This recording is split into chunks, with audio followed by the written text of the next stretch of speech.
Time for another edition of Behind the G, our podcast for Red Elephants and by Red Elephants. Thanks for being with us as we pull back the curtain on Gainesville High School athletics. As per usual, introductions are in order. I'm Katie B. Next to me, my Behind the G co-host, Adam Lindsay. And for the next little while, we're going to update you on all things Big and Red. Speaking of Big Red, make sure you're following us on social media at Go Red Elephants across all platforms. Bookmark our good old website, GoRedElephants.com. It features all the latest news, photos, roster information you need to stay apprised of what we be doing up in here. Plus, we got links to join the Gainesville Athletic Club right there on the top menu. We've got a link to this podcast. Easy access. That's kind of what we're all about here. In a good way, though. So coming up, a chat with our softball coach, Brad Prestridge. His team currently on a 3-game winning streak that we hope will be extended to 4 by the time you all are listening Friday, as they take on East Hall tonight. That's Thursday night. Before we get there, though, we want to take a little look back on the week that was, as it were. And that, of course, starts with the first football game of the season, Buford and Gainesville. Outcome, not what we wanted. No. Because we always want to win. Well, yeah. But there were silver linings everywhere. Well, I go back to a couple of different things. Well, first and foremost, I mean, you can't turn over the ball 6 times and ever expect to win Correct. Against a bad team, much less a good team like Buford. But I look at it, at halftime, felt good. Yeah, oh, absolutely. Being down 10-6, 4 turnovers in the first half. And I know that Buford had to be freaking out in their locker room. They didn't walk away from that win feeling good. No. They walked out and they said, we're in trouble. We've got to figure some things out. Clearly, we have to figure some things out, too, Sure. like how to not turn the ball over and Right. how to, do some things that give away free touchdowns. But I think overly well, I mean, very pleased with the defense. Yes. Pretty pleased with the offense. I think there's times where the offense put the defense in a bad spot. Mm-hmm. Defense came through. I have been concerned for a very long time coming into this year as to what our defensive line was going to look like. Thought they'd played great. Yes, they did. Give a shout out to my man CJ Terry. I think he number was 99. He was Terrying it up. Yep. You can quote me on that. Good. That was just good. for you. But the rest of the defense played great. Boom had a great game. Jason Secondary Johnson had a play game. Yep. Secondary played well. But I was overly impressed with our defensive line. Did not give them a lot of time. I do think Buford. I'm never going to say like they're easy to prepare for. They do what they do, but you also go into that game knowing that they're going to run the ball. Mm-hmm. And if you get them in a passing situation, they're very uncomfortable with that. And I felt like we definitely tried to do that, and I felt like we definitely did do that for the most part. But I think in the end, when you start looking at the third quarter where we started falling apart, our defense have just been on the field too much. Too much. Yep. And offense having series where we run 20 seconds off the clock, and then throw the defense back out there after Right. 3 plays. Then you just put them in a tough spot, and I don't think you can expect them to just turn it, hold them every time that happens. I mean, Yeah. they did clearly a lot, but I think that game offensively we played well. Not as good as we'd like to see. I did love that one drive, and I guess it was in the third quarter. 90 yards. 90 yards. We Dink and dunk, baby. We placed the ball. We ran the ball when we needed to, which I think was probably an opportunity for our offense to grow up a little bit, to learn what they do and what they do well. Which you don't necessarily want to have to learn that against the number 1 team in the country, but schedule is what it is. It's not going to get any easier for us next week, so it's a good opportunity for us. So I think all in all, again, as we've talked about this a bunch, you usually look at your non-region schedule and say, hey, it's just a matter of opportunity for us to learn and get better for region play. This year, it matters. It does. It does matter with the PSR, but now we become huge Buford fans and want them to win out, and that helps their winning percentage, and which ultimately helps us and makes the loss not as heavy as it is. Yeah. From my standpoint, and I stand with absolutely everything you said. You look a lot on social media in the aftermath of that game, and the word "dominated" popped up more times than it should have. And it made me wonder if those people actually watched the game or saw the final score, because in actuality, the final score not reflective of how dominant we were, and you don't give up, to your point, touchdowns where you could be giving up 2 points. Correct. There are going to be snafus that happen. They're going to be in game one. It doesn't matter who you are. They're going to be snafus. But we had some special teams mistakes that led to 12 points for them, but 14 points for them. Yep. They didn't miss either extra point, so 14 points for them. You take away those 14 points, what's the score we're looking at? And to your point, offensive line gave Kareem an incredible amount of time to throw. Yep. But maybe we don't need to be taking that much time because nobody was open. Yeah. And listen, on the flip side, nobody was open for them either when Correct. they needed Yep. when they needed that. Yep. But there was so much good. I would rather be frustrated that we lost because it meant we had a chance to win. Yep. When you think about Gainesville's history with Buford, Yeah. with the exception of one game, they haven't It's had a chance to lopsided. win. Yeah.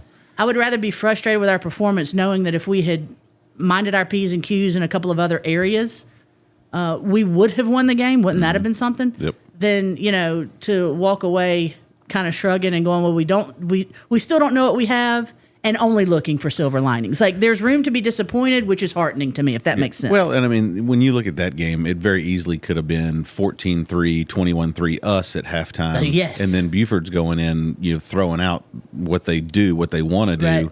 And putting themselves in a bad situation, which was exactly what we were trying to put them into. So just those turnovers in the first half, put us in a situation where we couldn't put it away in the first half. Which again, we had our opportunities in the second half, and we just continued to make mistakes, early season mistakes. I do think third quarter defense just ran out of gas because they'd been there. Yeah. They've been there so much. But again, I go back to anybody who actually watched that game should be pretty scared of the Red Elephants coming to town. I've had plenty of Buford people call me and say, like, man, we thought after that first half, we thought y'all were getting ready to kill us. Yeah. Yeah. So, I mean, I think, again, at the end of the day, there's a ton of respect for their program. Yep. I think there's a ton of respect from them for us, which is fun. And again, I think, we have to continue playing them.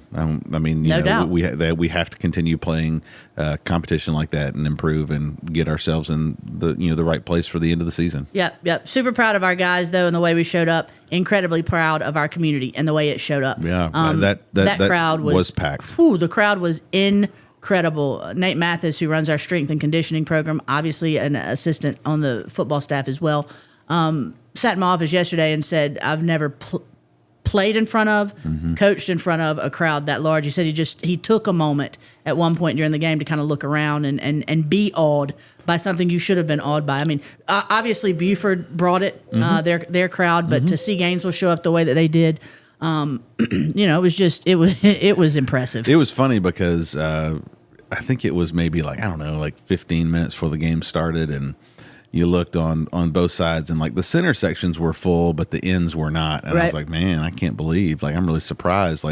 This place isn't packed yet. What I didn't realize, everybody was getting a drink. Yeah. And it had taken them 4 hours. Yeah. And by kickoff, when you look, there was not an empty seat in the house. No. So it was funny because Tony Wolf, Gainesville grad, AD over there at Buford, the guy who really runs everything over there. Yeah. I'll let Dexter Wood know you said that. It's okay. Tony walked by me in the middle of the first quarter, and he's like, "Are you looking forward to hosting this over at Gainesville next year?" I said, "Yeah, buddy. I promise you, we'll handle it a whole lot better than that." You look, and I'm glad you brought this up. Not that you brought anything up, because I'm getting ready to. We had the whole conversation the week before about the Buford Stadium. Correct. And I made a statement that I thought they had the nicest stadium in the state, and I want to walk that one back. Okay. Yeah, and you didn't like that, and I do want to walk it back, and I will say, very, very nice stadium. Holy cow, yes. Nicer than a lot of Division I programs. I think it rivals Georgia Southern.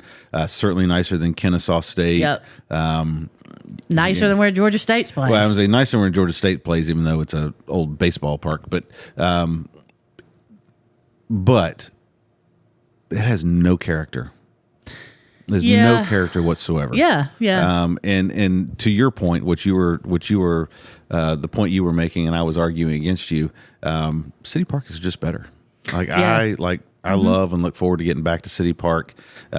Buford's field is beautiful. They've spent a ton of money on it, but I'll take City Park any day of the week. Yeah, the ghosts that exist on Bobby Gruen Field in City Park, I'll go up against any stadium with those ghosts. There's just something. There's an aura there that whether we had the bells and whistles or didn't have the bells and whistles, that aura would still exist. That simply you cannot find anywhere else. Yep. But again, what a freaking stadium! Like it was beautiful. I do want to go ahead and let everybody know we will not run out of drinks at the concession stand in the first half on the visitors' side. So just go ahead and plan. You'll be able to buy drinks when you come to Bobby Gruen Field in a timely and efficient fashion. Yeah. Timely and efficient fashion. Thanks to who? Larry Miller's Gainesville Band, baby. The architect. The Big Red Machine. The architect of the Big Red Machine. And to that point, cheerleader, listen, our cheerleaders, our band, boy, they were in that hot sun for a while. The architect of, speaking of architects, the architect of Philip Beard Stadium did a great job. Listen to whoever it was that said, no. We want our opponents to have a complete disadvantage because the sun does not go down. Until it is completely dark. Yeah. It does not go down on that side of the field. And now, granted, by the time a regular season game would be playing, it's right pleasant. Yeah, but when you're warming up since 3 o'clock and those types of things, we had people falling out left and right. Yeah. But listen, cheer, band, stayed strong.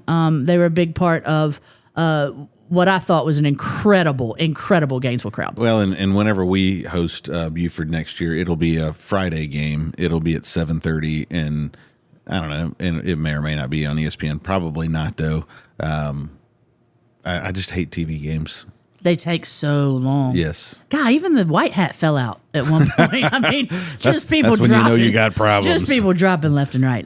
But anyway, to our community, thank you for doing what you do, showing up and showing out. To our football team, my God, we can't wait to see what we put on the field at East St. Louis next week because I think everybody, again, the disappointment you felt in the aftermath of the Buford game was good because it meant we're right there. Yep. It meant we had a chance to win. So anyway, kudos to them. Have you seen, we both get the AJC's Gainesville High School Football Daily. Yeah. We get it. When do we get it? Daily. We get that. Today they put out an all-century team. Now, this is going to point to how old we are. But when somebody says all-century, like I'm stuck in the 1900s, right? Yeah.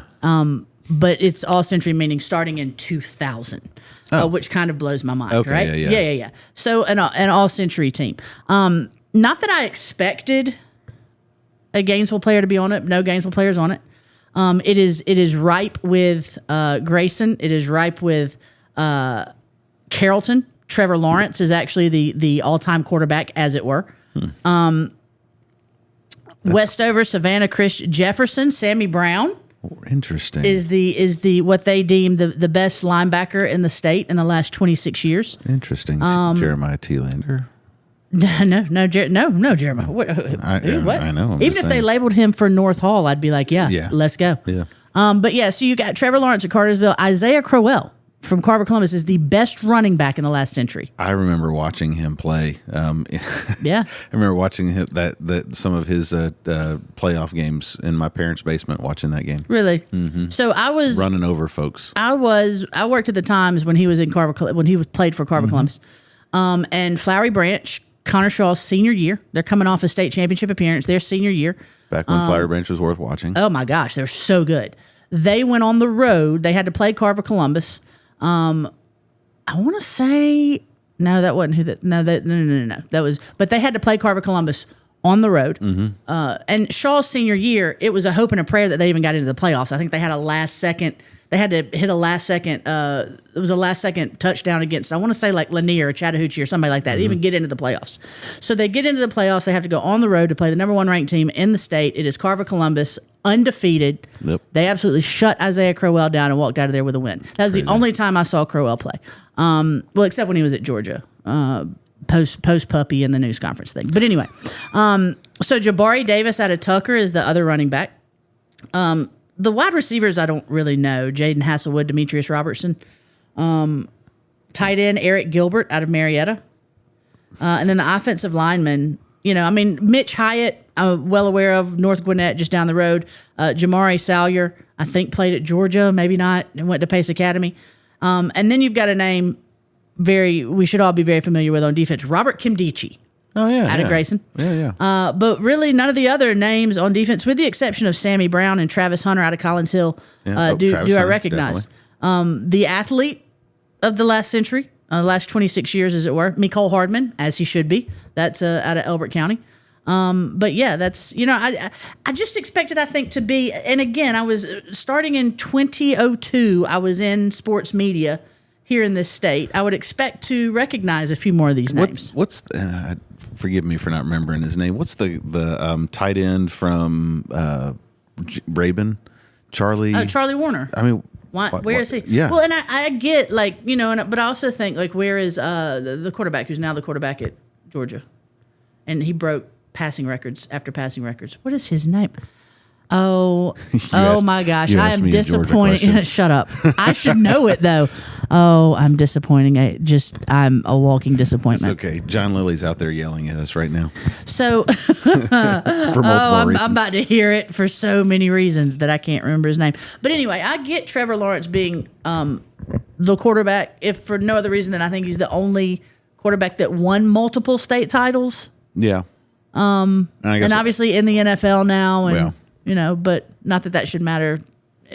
But anyway, whole point being, I was a little shocked to not recognize more. It's crazy, isn't it? More names. Derek Brown from Lanier, one of the best defensive linemen I've ever seen play high school football. I'm a little disappointed there's not a Gainesville person on there. I mean, and AJ Johnson. Yeah, I mean, and maybe it's a stats based thing. But again, if it's a stats based thing, Deshaun was pretty darn good. Well, the only person to break his record was Trevor Lawrence. So right. I mean, I get Trevor Lawrence being number one. Maybe Deshaun should have been number two. If you're basing it off of stats. I don't know. I was just going through the list, disappointed as always. I want a Gainesville kid on every list, regardless, as there should be. But just a little disappointed that I didn't recognize more of the people. Yeah, and I'm going to continue talking until I remember the quarterback at Georgia's names, because I am sitting in a puddle of shame right now. But I would sit here and argue that Travis Hunter probably should have been over Mecole Hardman. As the athlete, because two-way, yep. Especially, again, and it's a high school thing, but he played both ways in high school too. Did. So and was very, very good. Yeah, fun to watch.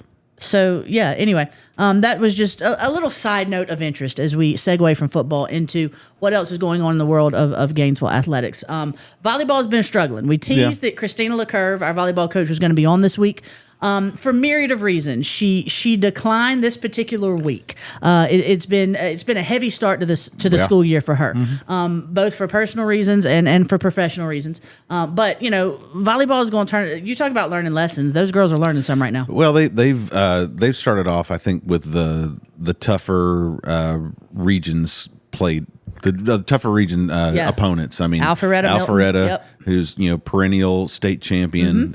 They just churn them out over there. It may be the only thing that Alpharetta does well.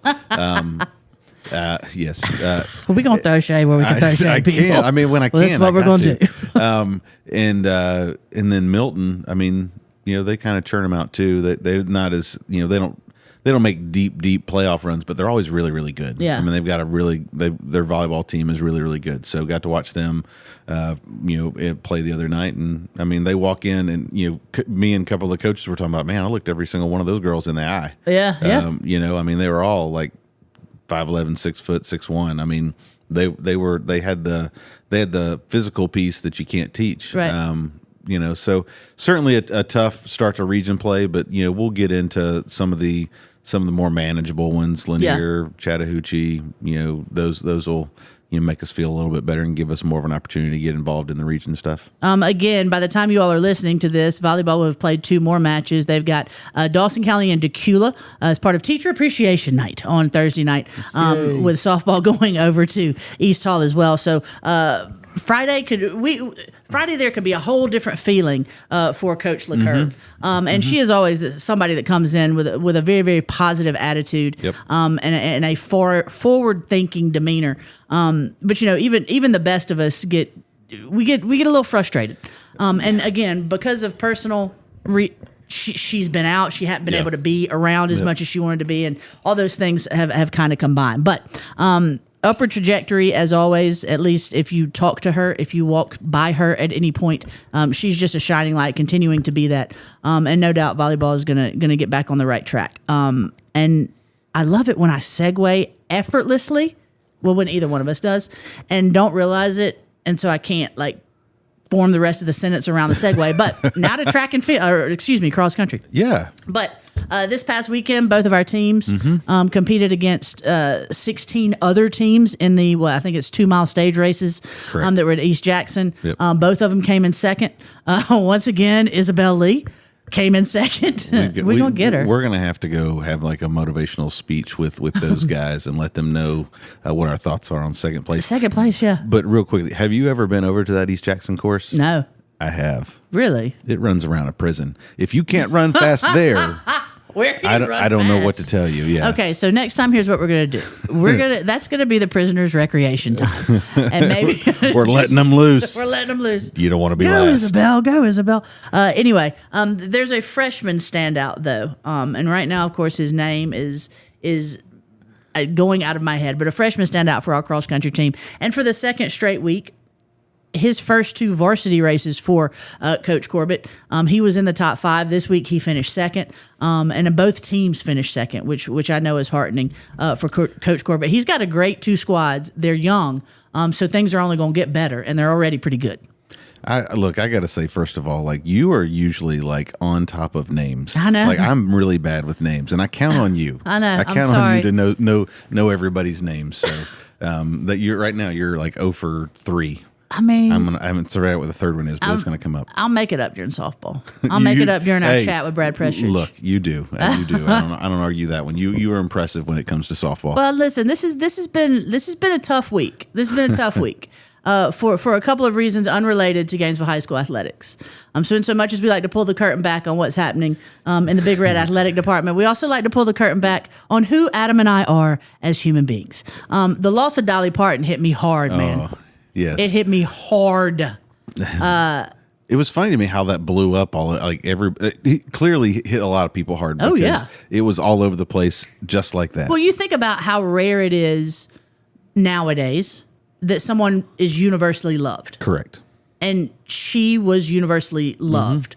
Boy, you talk about a pure soul and heart. In order to be universally loved, it's got to be there. And it doesn't matter what your religious background, your political background, what area of the country, what area of the world you grew up in, universally loved. But more to the point, as we get older, we get more and more nostalgic. And when you combine my sentimentality in with the nature of, nostalgia that hits when you get to a certain age, the passing of somebody like Dolly Parton, who you literally grew up watching and listening to, the idea of mortality that floats in as a result of that, it just makes it, you hit a little hard. And God, I listen to everything. I will never, ever watch Still Magnolias again in my life, although it is one of my favorite movies. I cannot handle it emotionally. But, from everything, from 9 to 5, all her guest appearances at SNL, all this kind of stuff. I was going to say, I think I probably shouldn't admit this, but the earliest memory of watching a movie I can think of was 9 to 5. And I remember, I would always remember, Dolly for that. Yeah, but probably for different reasons than me. Probably for different reasons than me. We're not going to get into it on this family-friendly-esque podcast. Probably for different reasons than me. But, and then, as I got older and really began to understand her songwriting and how brilliant she actually was musically, you gain a different funny. Appreciation. Oh my funny. God, she's so funny. Yes. The best thing ever, and people have said it all the time, is somebody said to her, do you get offended when people make blonde jokes about you? And she said, well, no, I don't get offended. For one, I'm not blonde, because you see all this makeup and all this stuff. And, a lifelong love she had with Carl, her husband, just salt of the earth. I saw something. There's been a ton of stuff going out about Dolly Parton these days, and tons of like little snippets of interviews. And I saw this one the other day, and somebody asked her how long it takes her to do her hair. She says, "I have no idea. I'm sure it takes them a long time. All I do is put it on." Yeah. So the joke was, do you get upset when people make dumb blonde jokes about you? And she said, "Why would I get upset? For one, I'm not dumb, and for two, I'm not blonde." Like she just, it was quick. She was quick, but. Favorite Dolly Parton song, go. 9 to 5. 9 to 5. That's low hanging fruit. I'm not good with names. I know you're not. My favorite is one that's a little unheralded. Okay. It's called Two Doors Down. I'm sure I would recognize it. So it's just a song about a party happening 2 doors down while you're like alone in your apartment going, I should go 2 doors down to that party while they're laughing and drinking and having a there you go 2 doors down. It's a great song. I'm sure I'd recognize it, but the name means nothing to me. Yeah, you probably would. But anyway, Dolly Parton hit hard. And then in the wake of her passing, Tim Curry passes away. Not somebody I knew as well, but I loved him in the movie Clue. Him as the butler in Clue was great to me. You, on the other hand, Tim Curry fan. I got to be honest. I don't know that I ever saw Clue. You should see it. It's funny. I remember him from a couple of other things. Obviously, he was in Three Musketeers. Yeah. Which is again another I don't know. I won't say childhood movie, but I was younger. The other thing, and I think this is what he's most, at least he's what I most remember him for. Rocky Horror Picture Show. Yeah, so that is the thing that he is most, because it launched him. Yeah. And he's been in so much after that, but that absolutely launched him. And for those of you who don't know, you might be a little surprised that Adam brought out Rocky Horror Picture Show. Adam is musically inclined, my friends. Oh, Absolutely musically. No, you are. Don't shy away. I'm not arguing with you. I mean, you don't tinkle on the ivories like I do, but no, but he does. Musically inclined. So a little insight into you, Rocky Horror Picture Show. Well, yeah, I mean, but I I remember being probably in high school and going to see Rocky Horror Picture Show, and then when he showed up, I think. I saw him in like Three Musketeers. I was like, wait a minute. That's the same guy. How is that the same guy? He was also in Home Alone 2. Yeah. When they went to New York, and he was the butler in that too. He was the guy that could show up in just a ton of movies and maybe not have like a lead role, but he was there. And he would steal whatever. Correct. Yes. Absolutely steal a scene. Yep. I wouldn't put Tim Curry on the same icon level as a Dolly Parton. No. But, two icons that people loved in different, very different phases. Mm-hmm. I mentioned Clue, a board game movie, and you're like Rocky Horror Picture Show. Yep. Two very different, genres and whatnot. And what happened with Tim Curry? I don't know. He was also 80 though, like Dolly Parton. Had no idea. But what's funny like now people you don't see, they don't age. Oh no, I know. In the aftermath of this, people are like, okay, where's Julie Andrews? Are we bubble wrapping Glenn Close? Get in the house. What a week. We'll report on the 3rd next week. That's not funny. Oh. I mean, it's the third. It's Adam's fault. Just so you know, I'll send the family an email. All right. Listen, we're going to take a quick break. On the other side of it, GHS softball coach Brad Prestridge. Talk to you then. Winning on and off the field takes a solid game plan, and JT Stratford Wealth Management is here to help you plan with confidence. Proudly serving Gainesville for 30 years, JT Stratford combines customized financial and tax planning with 3 decades of commitment to our community to help individuals and families pursue their goals with confidence. Build your financial playbook with a team that's invested in your future and in the community we proudly call home. Visit jtstratford.com to learn more. Located at 311 Green Street in downtown Gainesville, JT Stratford is a proud sponsor of the Red Elephants and Behind the G. Big Red softball currently sitting at 4-2 overall in the midst of a winning streak. They hope to run from 3-4 tonight at East Hall. Of course, we are recording this on Thursday. Over the course of their last 3 wins, our Red Elephants have outscored Central Gwinnett, Clark Central, and Cedar Shoals 54-15, while mercy ruling each opponent. Do y'all find it disrespectful for me to constantly say that we run rule or mercy rule people? Or to not constantly say, to point that out? Is that disrespectful? Well, I mean, it happens to us. Yes. Okay. So, what goes around comes around. People aren't afraid to let everybody know when they spank us. So, I just wanted to make sure. I mean, listen, I already put it out there several times on social media and now on Behind the G, but better to ask forgiveness, but right? I mean, I think it's also, what you're trying to do is point out that there was a run differential. That's correct. That's correct. This is a good use of the word differential. I know. You brought your smart pants tonight. I wrote that That's one what I'm down. talking about. Joining behind the G now to talk about his team's latest surge is Brad Prestridge, of course, our girls golf coach as well. And while we have you here, we might going back to last season and preview a little bit of this season too. But right now we're going to focus in on softball.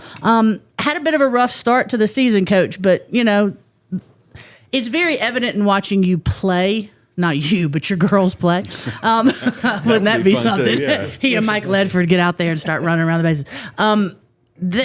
They have a certain faith in each other. There's something joyful about this team that you hadn't really seen in years past. Connectivity. We use that word a lot on this show when we're talking about, teams winning or even just having special moments. And right now you're in the midst of a special moment because of that connectivity. Yeah, we lost, two of our starters last year at graduation. Our starting catcher and leading offensive producer moved. So we've had to shuffle some people around. And our starting center fielder is now a starting catcher. Mm-hmm. And that's, the first two losses that we had, we were still trying to figure out where we needed to have people. The last few games, we have shuffled them around and have gotten them into the same spots the last three ball games, and they're buying into it. And that's the biggest thing. They're not pouting because they're, not in this place that they want to be. They have taken on the role as a good teammate would. Yeah. And they have, gone ahead and adjusted and have done very well. Leona Promise is now catching, who was in center field, and she has made some great plays, behind the plate the last couple of ball games, and that kind of stuff just feeds over to everybody else. Just her, just her attitude about the change, and these girls really do look after each other, and they do play for each other, which is very nice. Yeah, I want to stick with Lay, and here's why. There was such a difference between your first home game when she wasn't catching and the next home game when she was, and not just from like a passed ball standpoint, from a communication standpoint. She takes off her mask, she talks to her teammates. Yeah. Now she has also saved some runs by being able to snag a few of Maya's errant throws. Maya Silva, by the way, our pitcher, one of our pitchers, but. She made a play that really we hadn't seen a girls softball player make in quite some time. Maybe going back to the days of Bella Folger. She made a diving catch against Clark Central the other night that not only brought all of us to our feet, but her teammates appreciated that play. Right. And for me, that was seeing her make that play is one thing. Wow, right? Yeah. But seeing the girls react to her in a manner in which they were so dialed into the game and realized how important that was in that moment. And, it's little. Most people would overlook it. But for them to be that dialed in and celebrate that play the way they did, understanding the importance in that moment in the game, kind of showed a connection. I'm using that word again. A connection to the time, the space, the score, the inning, that really I ain't seen in a couple years. You know what I mean? Yeah, it was a big play. There was a little foul ball, a batter before that she didn't go after. Yeah. And she came back to the dugout after she made that play, and she's like, "Yeah." She said, "I was so mad at myself for not trying to get that first one." Right. So it was like I said, we've been trying to get the girls to buy into the all-out effort to make plays. For infielders just to dive and stop a ball that might keep somebody from going an extra base or run from score and just things like that. And when one of them will do it, then the others hopefully will feed into it and also give that type of effort when it's called for. Yeah. Coach, you talked about earlier about how you've used first couple of games to kind of figure out your lineup. Mm-hmm. Talk about how important, I guess, the middle, you catcher, pitcher, at center field, mm-hmm. and what you have to go through to kind of figure out who's going to play that. Well, like I said, at the beginning of the year, once we realized that our catcher wasn't going to be with us this year, we found the ones that have played catcher before, and we've tried some girls out at practice and in games, and I think Lele had actually caught for us a couple of times last year because of injury and our catcher not being there. So we knew she could do it, but we also know how important she was out in center field. Controlling the gaps and getting the balls and making plays out there. And so, with Juju at shortstop, that helps out. She's improved immensely from her first year as a shortstop. Her freshman year, she's a third baseman. Last year we needed a shortstop because of graduation from the years before, and she stepped up, and she plays travel ball, and I really don't know what position she plays in travel ball, but her footwork and her glove work has gotten a lot better since last year. And so that helps out a lot. But when you've got the three up the middle that can understand the game, know the game, they can control it and let people know what to do, where to go, and talk to each other. It makes where I don't have to do as much yelling. Even though he still finds his moment, folks. Believe me, he finds his moments. So something you said, and I don't think that our listening audience realizes the difficulties that lie in not knowing who you're going to have year to year. And a freshman last year that was big for us. Decided to go somewhere else. Yep. Her family decided to go somewhere else. I'm not putting it on a 14-year-old. Family decided to go somewhere else. Can't begrudge them, obviously. But when you're relying on that for the entirety of an off season, and then in a snap it's gone. People don't get in a sport like softball that changes sort of that changes everything. Yeah. And you having to move parts, but even. The potential of a team changes especially when it's your catcher. I mean, you've got to have somebody there that, is one, willing to put on all that equipment in this heat, right? And then, be able to block and throw out runners and just help prevent things from happening. Yeah, and understand the game and know the game, and so. But like I said, Lele's been playing it for a couple of years, and has gotten a lot better. She was a great center fielder last year. She made a diving catch last year at Tallulah Falls. Yeah. Which, she still reminds me of. Good for her. And now she's got this one to now go, she's got go this one, well. that's right. So it is. I mean, like I said, with the adjusting and moving people around, and we're still trying to figure out a couple of spots, just, because we do have two freshmen starting this year. We've got our outfield is different from last year. Right. With now our left fielders, now our center fielder, and we've got a new left fielder, and a new right fielder, and a new second baseman. Yeah. Along as with a new catcher, a new third baseman. So, because of just having to adjust and move people and all, and just trying to get them to settle in and get used to their spots and what they're supposed to do, during the ball game. And hear me when I say, not trying to make excuses in any way. But if we and those out there listening and the high school athletic community by and large are going to talk ad nauseum about the kids that move in, it's important to know how we're affected by the kids that move out too, because they do that as well.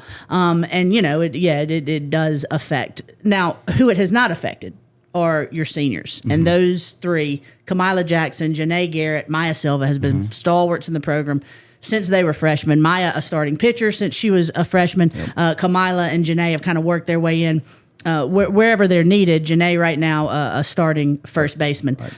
But talk about those three, their leadership, and how important it is to you right now. Yeah, Janae and Maya have been with us since their freshman year. Yeah. Kamaya, this is her third year playing, I believe it is. And she came in, had never played before. She was willing to try to catch, and we appreciate the heck out of it. She didn't do a bad job, but we just needed to make some adjustments to make us a stronger defensive team. Yeah. She plays outfield for us. She's a courtesy runner whenever I need her to be. So she does a great job in her role. But Janae has definitely, all out effort. She's diving for balls, and like I said, her leadership, on the field and in the locker room is great. Maya's kind of quiet. Yeah. To be a pitcher, she's quiet. I mean, like I told her, and I've asked her, how have you not just turned around and gone off on your defense when they keep making errors? I mean, how do you not do it? Does she even have that in her? I don't know. That's just it. I don't know if she's got that dog in her to do that. But but she is.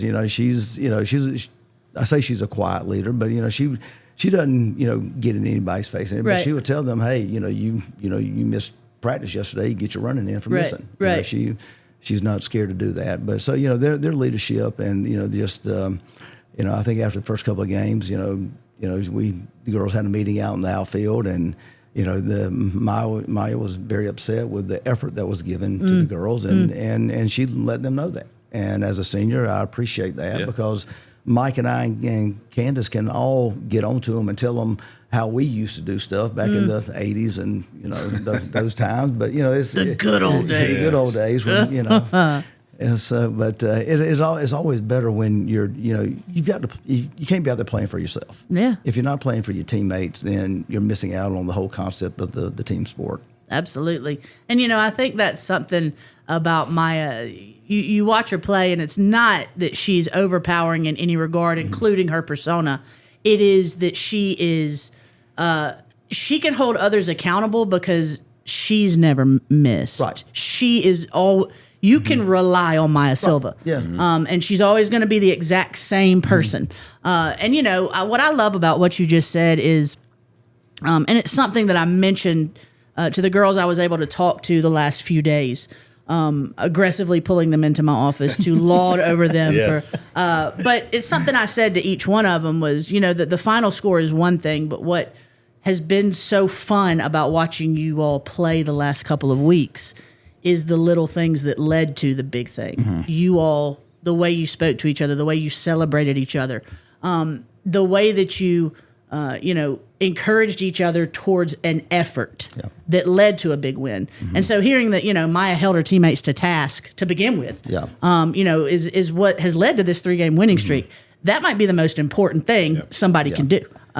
So that's pretty impressive. Yeah. We, like I said, we, try to let the seniors control what they can control. Right. And like I said, we're just trying to build consistency. And it all starts at practice, and laziness at practice turns into laziness in the games, and that's what they've done a good job of holding people accountable. And Juju does the same thing. Absolutely, Maya and Juju probably are the two of our leaders. Juju's probably a little more vocal, and all being the shortstop and all, and that's fine. And then, like I said, Kamaya and Janae are not scared to throw in their 2 cents as seniors and the ones that have been in the program the longest, especially with the younger girls, on how we're going to do things. And so, like I said, it's just a great buy-in for the rest of the team. So, Coach, you've got just a couple more non-region matchups before you head into region play. What is it that you're looking to take out of non-region play into the region play to put us in the right place? A lot of confidence at the plate. We've got to be confident. We've got to know that we can hit their pitching is one of the biggest things. The other day when we played Clark Central here, I tried to schedule games that, it wasn't going to be a one-sided, win one or the other. And, when we went down to their place, they ruled us, 13-1. And we didn't play very good. Yeah. And that was one of the good conversations that we all had about it and the things that went wrong. And, that's when we the next ball game, we swapped catchers and started moving people around in different spots just to see what's going to work. Yeah. And that game against them where, we got up on them, 9-2, they came back and punched us in the mouth with 5 runs in an inning. And I was waiting to see how we were going to react. Are we going to come back out punching and fighting again? Or are we going to say, oh my God, here we go again? And, just lay down and have that snowball effect. And the girls did a great job of, coming back out and fighting and not giving up. But those are the types of games that, I wanted to find out how competitive we can be and to not give up and to, play good ball teams and play with them, win or lose. If we play good and do all we can, I'm okay with getting beat by teams that are better than us. I mean, going in on paper, we probably already know who the better team is on paper. Yeah. But let's go in and play good and not have the errors and the blow-up innings where we just shoot ourselves in the foot. We might end up getting ruled in 5 innings by 8 against, a Milton or a Roswell or whatever. And, I'm okay with that. You go in, you play your best, you don't get your hits when you need them and, you don't have any errors, that kind of stuff. I can, we don't walk 14 people like we did in our first game of the year. Then, we'll be okay. Yeah. It becomes more about, can we start decreasing the number of errors? Absolutely. Than worrying about the point differential. Right. Yeah. Right. And I think there's something to be said for, you can't score if you never get on base. Yeah. And my gracious, if we have anything, it's some speed. Yeah, we've got a little bit and of that. like just a simple, you've got two draggers in your 1 and 2 holes, and Maya and Nashaya Barnett, or excuse me, Leanna and Nashaya Barnett. Right. Them getting on base sets the tone. Right.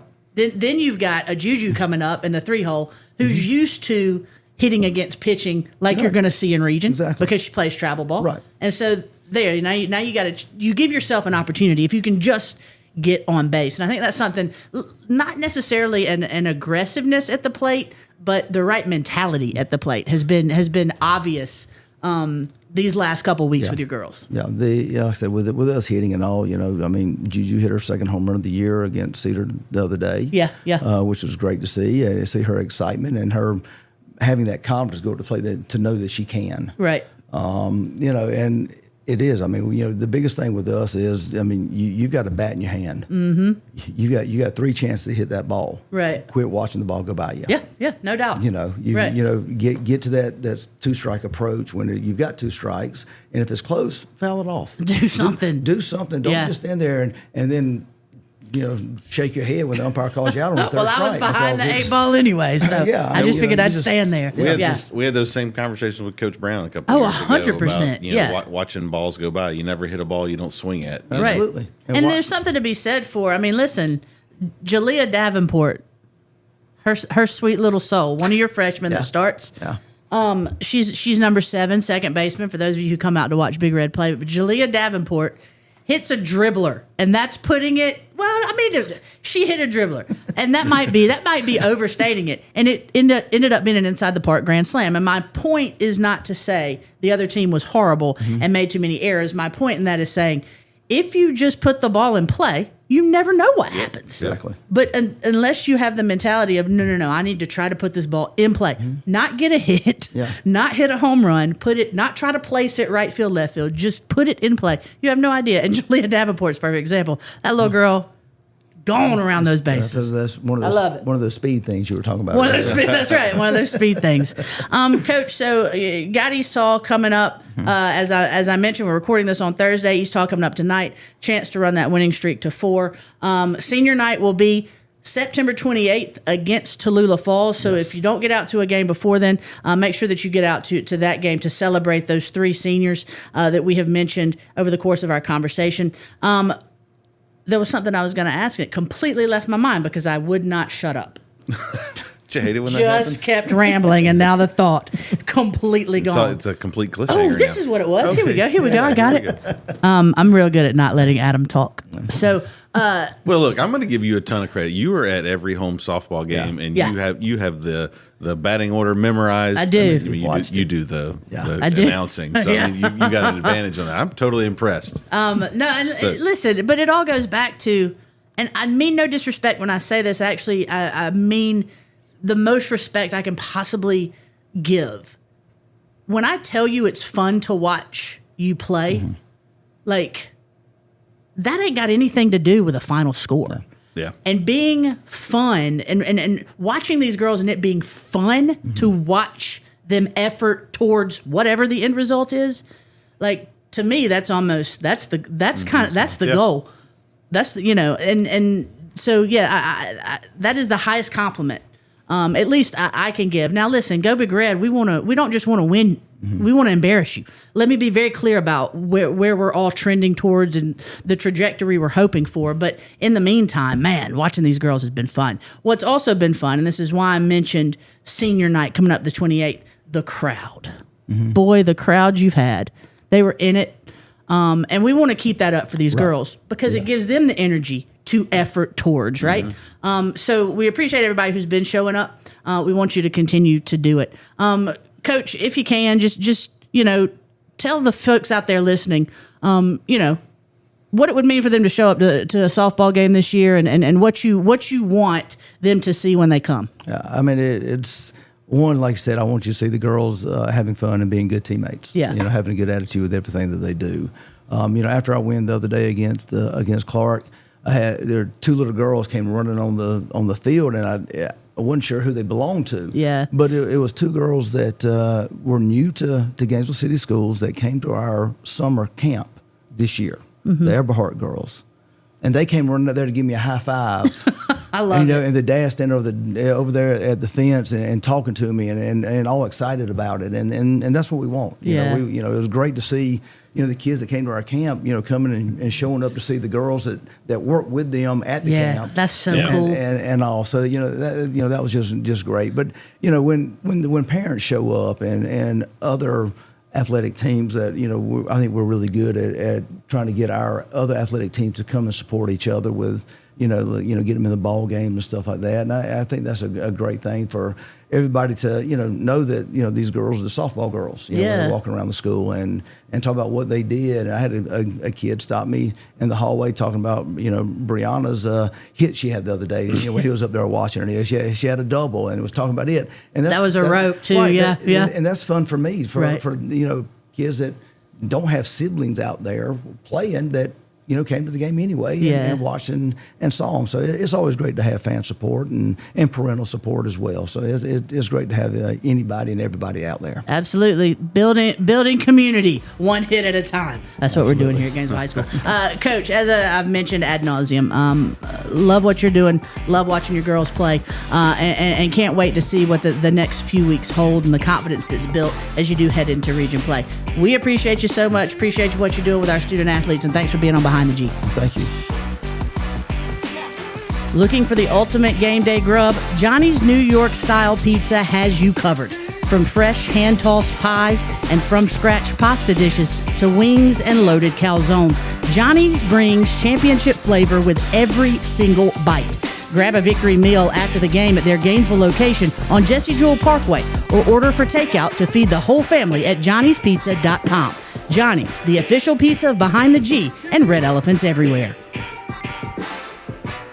I'm going to be a little punny coming out of Coach Prestridge here because I really feel like this show, for the first time during season 2, we've covered all our bases. Oh my goodness! See what I did there? I did see. Yeah, we had a little pop culture.